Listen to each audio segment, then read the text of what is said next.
Hello everyone, welcome back to my channel Commerce Basic Classes. Last class we learned what is profit and what is gain. Today in this class we will learn what is drawings.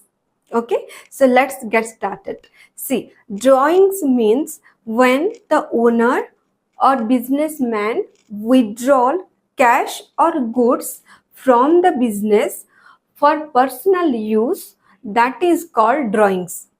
For example, if you have a grocery store, okay, and you withdraw some grocery item or cash from your store for your personal use, that is called drawings.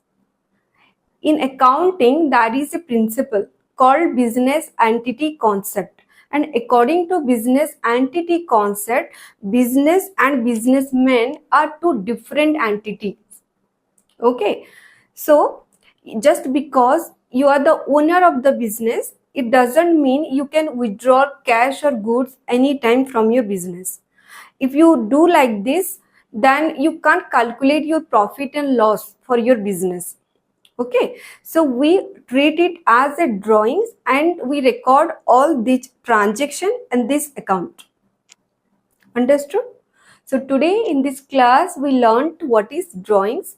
Next class we will meet with a new topic. So thank you for watching my video and please like, subscribe and share.